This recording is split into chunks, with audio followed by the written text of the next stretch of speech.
함께 봉독할 하나님의 말씀은 신명기 7장 1절로 11절입니다. 우리 다시 한번 자리에서 일어나시기 바랍니다.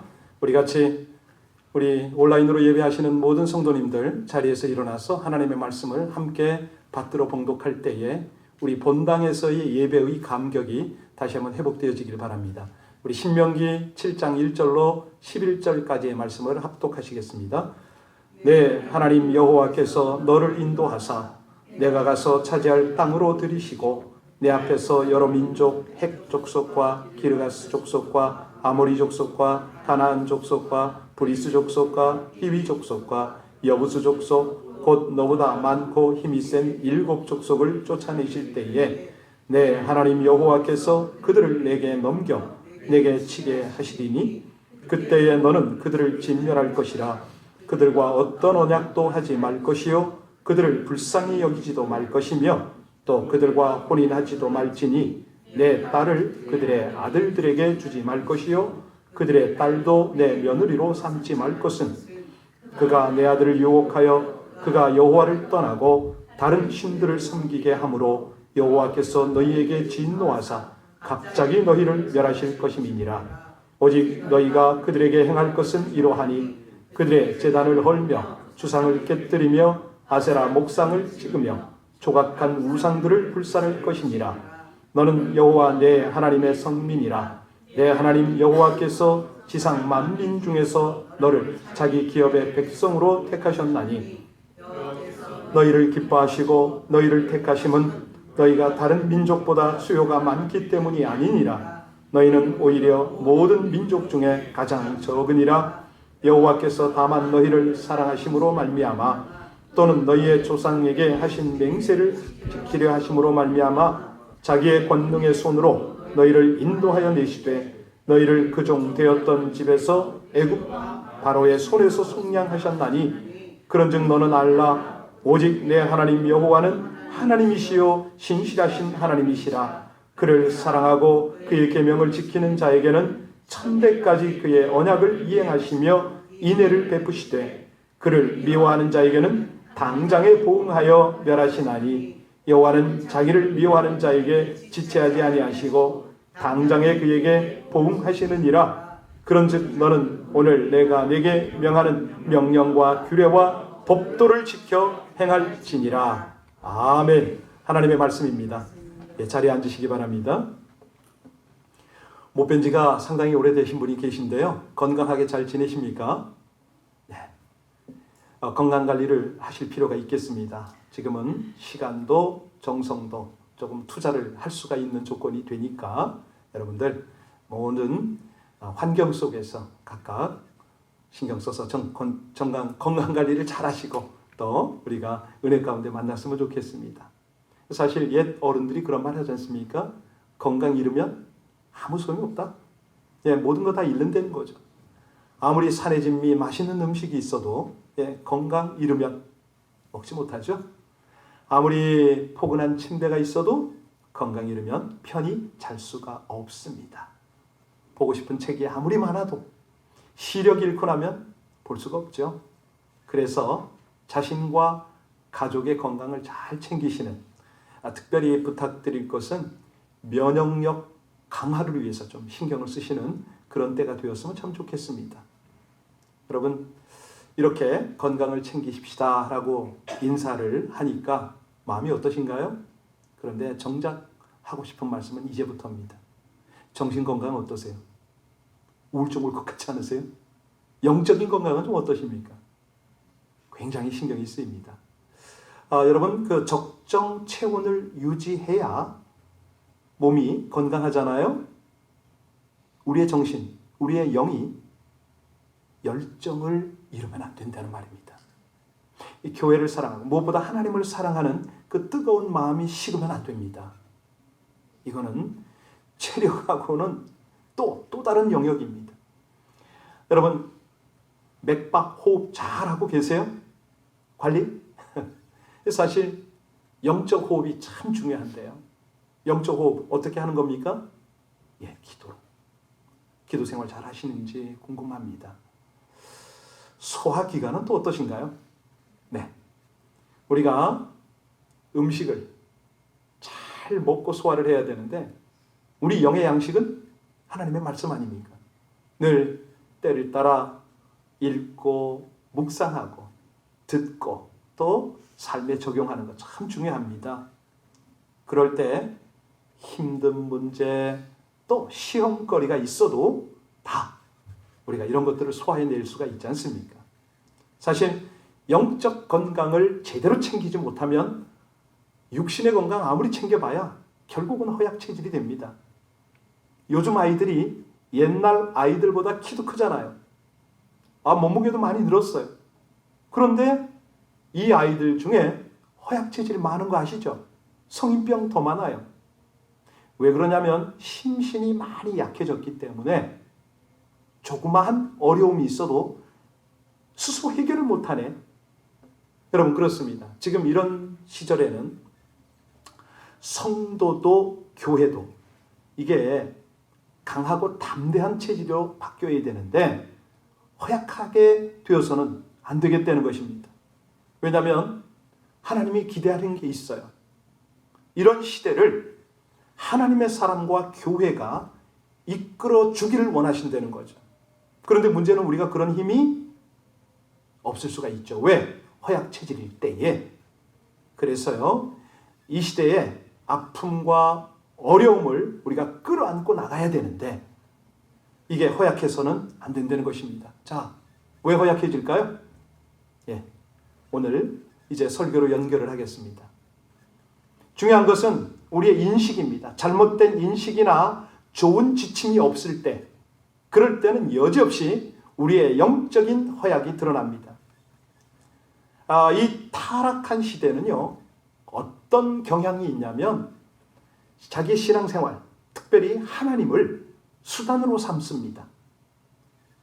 내가 안전하기 위해서, 내가 행복하기 위해서, 내 문제를 해결하기 위해서 신앙생활에 집중할 때가 있다는 거예요. 내 자녀 문제에 어떻게 하면 도움을 받을까? 내가 어떻게 하면 내 마음의 평안을 누릴 수가 있을까? 이래서 예배의 자리로 나올 수가 있는 겁니다.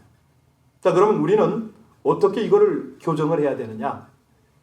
여러분, 어떤 물건의 용도를 알고 싶을 때 우리는 어떻게 합니까? 그걸 만든 사람을 찾잖아요. 그 사람을 못 만나면 우리는 매뉴얼, 사용법을 살펴봅니다. 바로 그거예요. 우리의 창조자, 지금 모든 환경을 주관하시는 주권자, 이 하나님을 만나면 되는데 이분을 만날 수가 없네. 그러면 어떻게 해야 되느냐? 우리는 하나님의 말씀, 그분의 지침서, 이 매뉴얼을 보면 된다는 거예요. 자, 이제 오늘 신명기 말씀으로 들어가겠습니다. 여러분, 신명기 말씀 떠오르는 게 뭐죠? 이스라엘 백성들이 가나안에 입성하는 거다. 그건 기본인데, 자, 오늘 본문의 상황은 가나안 입성 직전의 상황이라고 지난번부터 말씀을 쭉 드리고 있습니다. 여러분, 모세가 이런 상황 속에서 백성들을 바라보는 마음이 어떨까요? 모세는 이 백성들이 가나안 정복에 실패할 것에 대해서 우려를 하지 않습니다. 왜 그렇죠? 하나님이 당신 택한 기업이기 때문에, 당신의 백성이기 때문에 인도하실 거다 이거죠. 그건 확신이 있었어요. 그런데 오늘 이 본문을 우리에게 나누게 하는 그 이유가 뭐냐면 가나안 정복 이후입니다. 그때 그들이 신앙생활이 형식으로 가고 또 하나님을 제대로 만나지 못하는 이런 우려 때문에 오늘 본문이 기록이 된 거죠. 이 시대로 적용을 하면요, 지금은 코로나 때문에 우리가 긴장을 합니다. 하나님께 나갈 수도 있어요. 근데 정작 이 사태가 수습이 되고 나서 신앙생활이 어떻게 될 것이냐, 이런 그런 어떤 비유로 할 수가 있겠죠. 여러분, 바른 신앙은 이 코로나 기간 중일 뿐만 아니라 코로나 이후에도 제대로 된 균형 있는 신앙생활이 되어야 할 줄로 믿습니다. 생각해 보세요. 하나님께서 이스라엘을 애굽에서 이끌어내올 때에 이 백성이 광야에서 죽기를 원했을까요? 하나님께서 지금 축복의 가나안을 그들에게 허락하시잖아요. 목적은 끝까지 인도하시는 겁니다. 자, 그러면 백성들이 하나님을 향하여 어떻게 반응해야 됩니까? 하나님을 신뢰하는 거잖아요.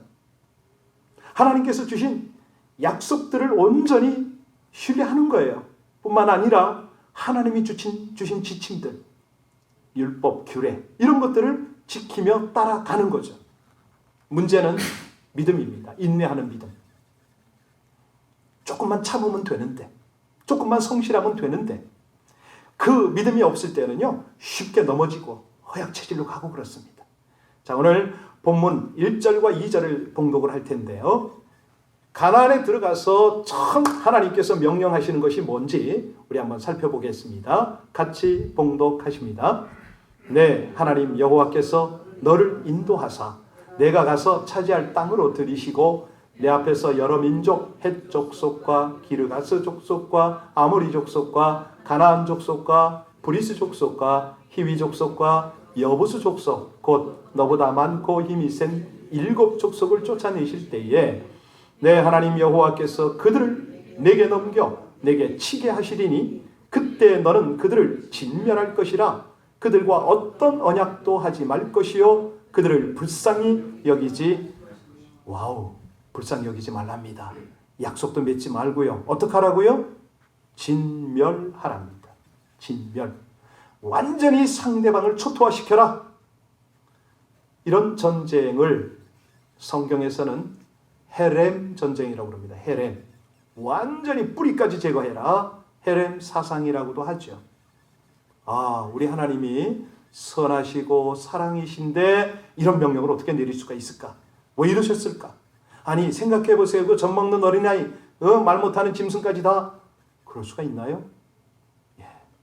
왜 이러셨냐면 여러분 이제 나중에 그 미션 능력 기도를 이제 강의를 들으시면 그때 이제 자세히 아시게 되는데 우선은 우리가 가장 기본적인 하나님의 마음을 우리가 여기서 나눈다면 이 가나안 사람들이요 이스라엘 사람들을 현혹할 수가 있어요. 그러면 이스라엘 사람들이 여호와를 경외하는 신앙에서 떠날 수가 있거든요. 사실 하나님의 인도를 받고 하나님의 능력과 기적을 체험했던 세대는 광야에서 다 죽었어요. 이제 다음 세대가 가나안에 들어갔지 않습니까? 그 세대가 가나안에 정착하고 자라게 되는데 그들이 만약에 가나안 사람하고 결혼을 하게 되면 어떻게 되나요?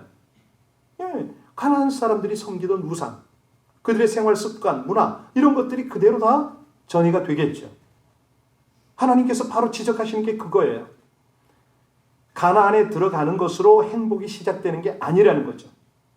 가나안에 가는 것은 곧 또 다른 전쟁을 경험한다는 거예요. 그러니까 전쟁의 실체는 뭐죠? 일반 죽고 죽이고 이런 어떤 전쟁은 일반 전쟁이잖아요. 하나님께서 지금 우리에게 교훈하시는 것은 어떤 전쟁? 영적 전쟁의 영역까지입니다. 그걸 미리 말씀하시는 거예요. 이거를 오늘날 우리가 경험하는 전쟁으로 비유를 하자면 그런 겁니다. 우리가 예수 믿으면 형통할 줄 알잖아요. 그런가요? 사업도 일터도 다들 어느 정도 열리고 행복해질 걸 그렇게 믿어요.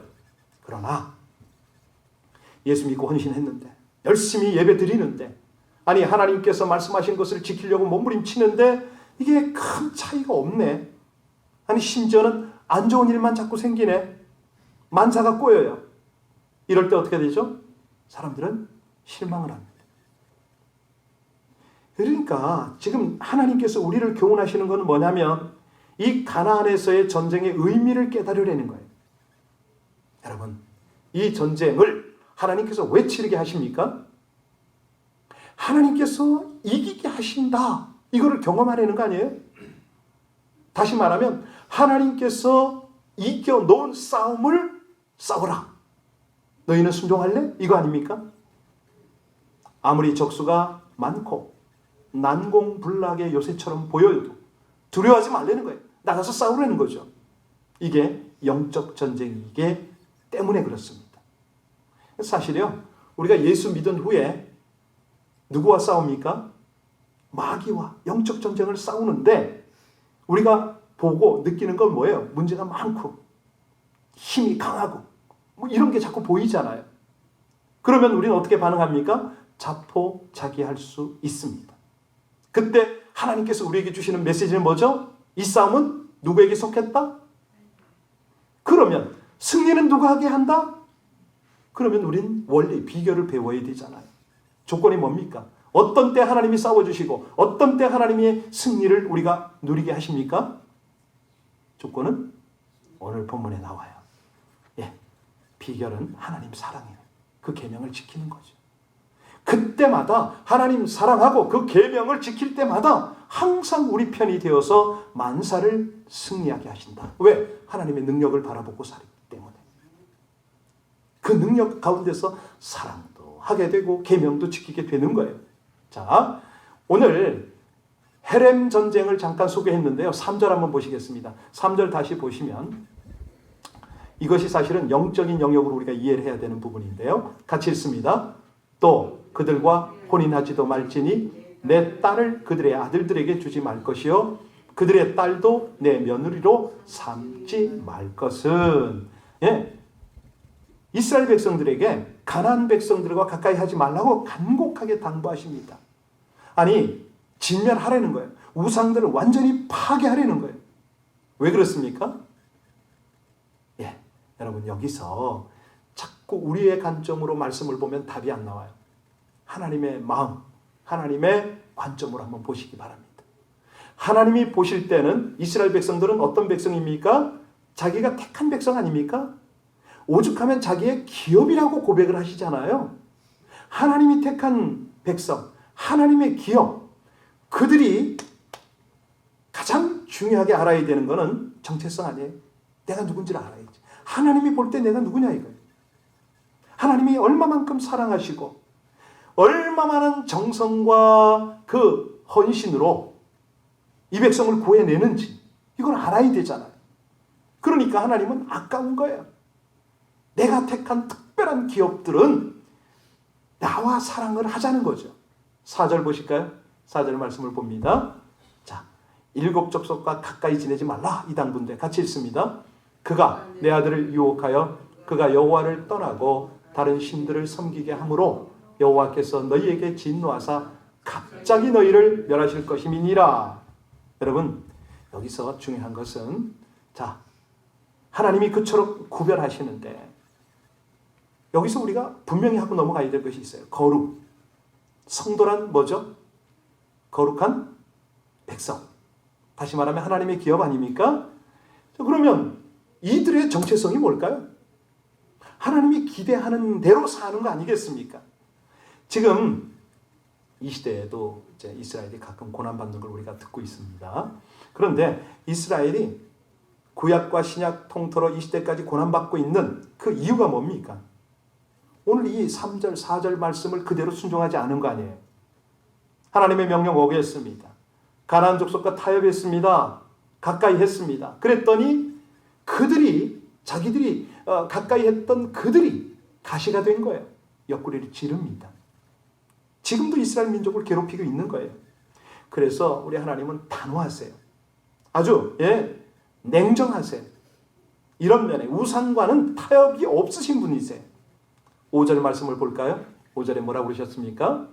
오직 너희가 그들에게 행할 것은 이러하니 그들의 제단을 헐며 주상을 깨뜨리며 아세라 목상을 찍으며 조각한 우상들을 소극적 자세로 있을 것이 아니라는 겁니다. 이단, 특별히 우상의 단을 허물고 싸워라 말씀하십니다. 그러면 여기서 우린 궁금한 것이 있죠. 아니, 우상이 무엇이길래 그토록 철저하게 무너뜨리시는가? 왜 그러시죠? 여러분 우상이 뭡니까? 우상이란 건 뭐냐면 인간의 필요에 의해서 만들어진 것이 우상입니다. 인간은요, 자기를 지켜주고 자기를 도와줄 그런 어떤 능력을 찾잖아요. 그러다가 만든 것이 뭐예요? 신이에요. 우상이에요. 그런데 그런 신들이 스스로 행동하고 스스로 무슨 결정을 하는가요? 아니에요. 인간이 생각한 대로 움직여 주기를 바라는 거죠. 하자는 대로 그냥 따라와 주기를 기대하는 거예요. 이걸 뭐라고 그래요? 우상이라고 그럽니다. 그러니까 이런 우상들은 찍어라, 불살라라. 더 정확하게 말하면 하나님은 우상이 아니다. 이거를 보여주시는 거잖아요. 그렇죠? 자, 여기서 이방인을 면하고 우상을 무너뜨리라. 이거는요, 단지 가나안 민족을 심판하기 위함이 아니지요. 미안하지만 좀 절제 좀 시키세요. 자, 하나님이 어떤 하나님이고 하나님의 나라가 어떤 나라인가, 이거를 우리 하나님은 분명히 하시고 싶으신 거예요. 여러분, 이게 이스라엘 이야기인가요? 알고 보니 나의 이야기입니다. 우리 이야기입니다. 예, 약속의 땅에서 결코 이방인과 같은 삶의 모습이 되어서는 안 된다는 거예요. 예, 다시 말하면, 더 정확하게 말하면 이방인의 멸망을 보고 어떤 것이 그런 멸망을 초래하는 것을 분명히 교훈받아라, 이거 아닙니까? 여러분, 이스라엘이 정말 이 헤렘 전쟁을 치르면서 그들이 재미있었을까요? 아니, 차라리 저들을 내가 같이 어울려서 살면 참 좋겠다. 철없는 것들, 이런 생각이 들지 않았을까요? 그런데 하나님은 말씀하십니다. 너도 저들과 똑같은 결과를 당할 것이다. 가슴 깊이 새겨라. 여러분, 이 하나님의 마음을 좀 이해하십니까? 자, 하나님이요, 이스라엘을 택하시고 기뻐하신 이유를 뭐라고 고백하십니까? 우리 7절 말씀. 너희를 기뻐하시고 너희를 택하심은 너희가 다른 민족보다 수요가 많기 때문이 아니라 너희는 오히려 모든 민족 중에 가장, 자, 왜 하나님께서 이스라엘, 여러분을 택하셨다고요? 연약하니까. 수적으로 열세니까. 이어지는 8절에 뭐라고 그러십니까? 8절 보겠습니다. 여호와께서 다만 너희를 사랑하심으로 말미암아 또는 너희의 조상들에게 하신 맹세를 지키려 하심으로 말미암아 자기의 권능의 손으로 너희를 인도하여 내시되 너희를 그 종되었던 집에서 애굽 왕 바로의 손에서 속량. 여러분, 이겁니다. 바로 하나님께서요, 이스라엘을 애굽에서 왜 이끌어내셨다고요? 사랑하니까. 아니, 그들 조상에게 맹세하신 언약을 지키시려니까. 그래서 하나님이 그들을 이끌어내셨어요. 하나님의 은혜로 이 애굽의 종살이에서 벗어나 가나안 땅을 차지함을 강조하고 계세요. 내가 너희를 그렇게 사랑한다. 다시 말하면 이스라엘은 택하심과 구원을 받은 하나님의 기업이다. 여러분, 이렇게 애타게 강조하는 하나님의 마음을 좀 이해하시겠어요? 좀 어찌 보면은 당신의 사랑을 구걸한다? 표현이 좀 방자하지만 그런 느낌까지 들 정도예요. 왜 그러냐면 너희가 어떤 상황이든 어디에 있든 이 은혜를, 이 사랑을 잊지 말아라. 간절한 호소 아닙니까? 왜냐하면 그 사랑을 잊지 않는 것이 내가 가나안에 인도한 목적을 이루는 거야. 네 대뿐만 아니라 네 후대들 찾아 손손이 안정과 번영을 누려야 되는 거 아니냐. 우리 9절 보겠습니다. 9절 말씀이 그 말씀이에요. 같이 읽겠습니다. 그런즉 너는 알라. 오직 내 하나님 여호와는 하나님이시요 신실하신 하나님이시라. 그를 사랑하고 그의 계명을 지키는 자에게는 천대까지 그의 언약을 이행하시며 인애를 베푸시되. 믿으십니까? 바로 그거잖아요.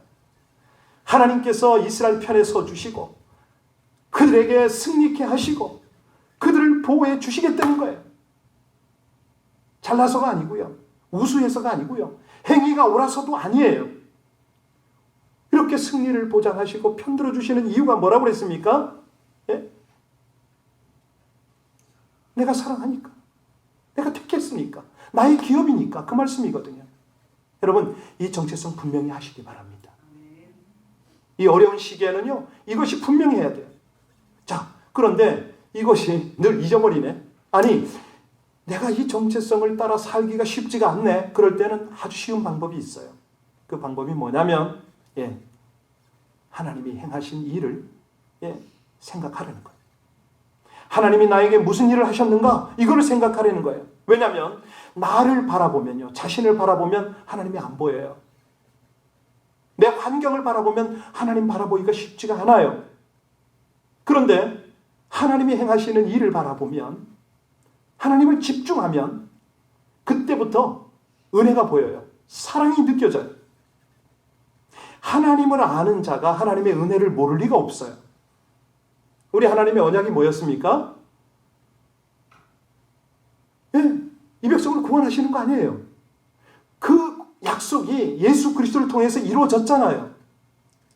아들을 십자가에서 피 흘리게 하셔서 언약을 이루셨어요. 그 신실하신 하나님. 그래서요, 우리가 하나님이 행하신 일을 바라볼 때 십자가를 바라보는 거잖아요. 십자가에서 뭘 봅니까? 은혜를 보는 거잖아요. 그러면 나타낼 거는 뭐죠? 자랑할 것이 하나님밖에 없는 거죠. 찬양할 것이 하나님의 은혜밖에 없는 거죠. 이 놀라운 하나님의 은혜, 하나님의 구원과 영원한 가나안을 소망하며 살게 하는 이 하나님의 사랑, 이거 그렇잖아요. 아니, 이런 기업을 소망하며 살아가는 하나님의 백성들을 누가 모방하겠습니까? 최근에 보면 여러분 잘 아시다시피 성경책 제일 많이 팔리고 있고요. 요즘처럼 전도가 잘 되는 때가 없어요. 하나님께서 이걸 주셨기 때문에 그렇죠. 우리가 하나님의 사랑 바라보고 그 은혜를 생각하며 그렇게 하루하루를 살다 보면 어떤 환경 중에도 힘을 잃지 않습니다. 하나님의 계명이요, 부담이 아니에요. 더 이상 즐겁게 지킬 수가 있는 거예요. 그랬더니 당사자뿐만 아니라 자식들이 복을 받는데, 자자손손이 복을 받는데 하나님의 은혜가 오늘 본문 말씀처럼 즉시 임한다고 그럽니다. 영원히 끊어지지 않는다는 거죠. 오늘 우리는 마치는 찬송을 하나님의 은혜로, 이 찬송을 드리고 마치려고 합니다. 데니얼 위털이라고 있어요. 이분이 남북전쟁 때 참전을 했죠. 장교였는데 오른팔을 잃었어요. 그래가지고 포로 수용소 병원에서 치료를 받았어요. 남북전쟁이니까 뭐 미국 아닙니까 다. 그런데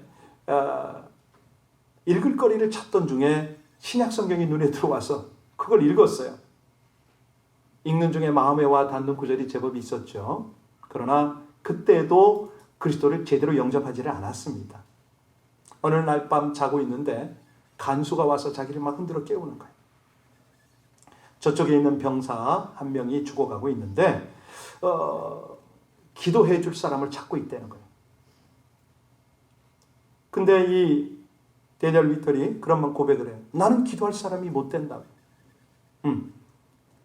그랬더니 이 간수가 뭐라고 하냐면, 내가 눈여겨보니까 당신이 성경을 읽고 있었고 당신만한 사람 여기 없으니까 당신이 꼭 기도를 해줘야 된다. 다그치니까 할 수 없이 끌려가다시피 그 병사 곁으로 간 거예요. 죽어가는 병사 옆에 무릎을 꿇고 앉았습니다.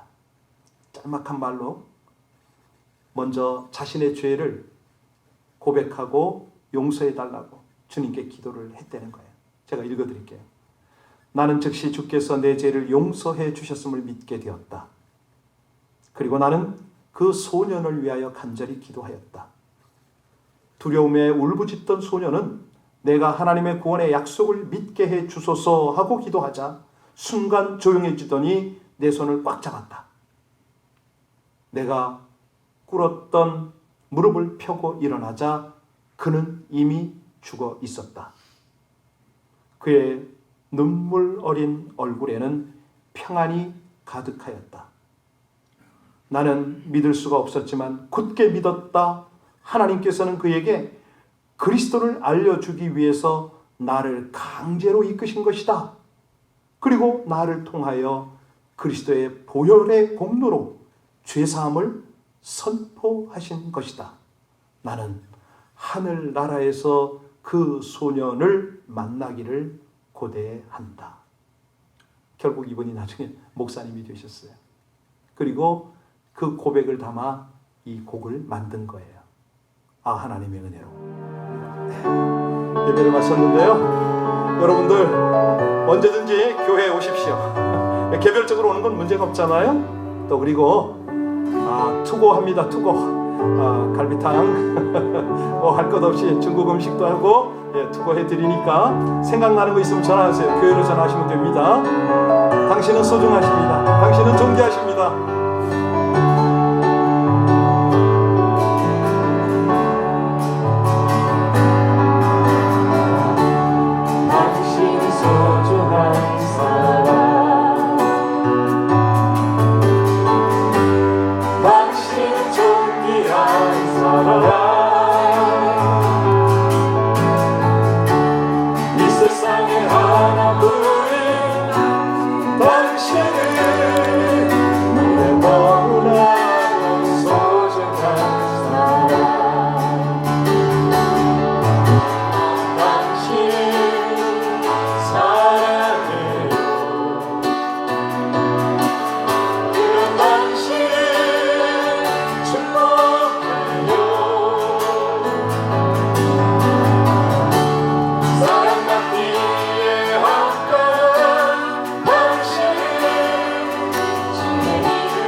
할렐루야. 새벽 예배 때 뵙겠습니다. 감사합니다.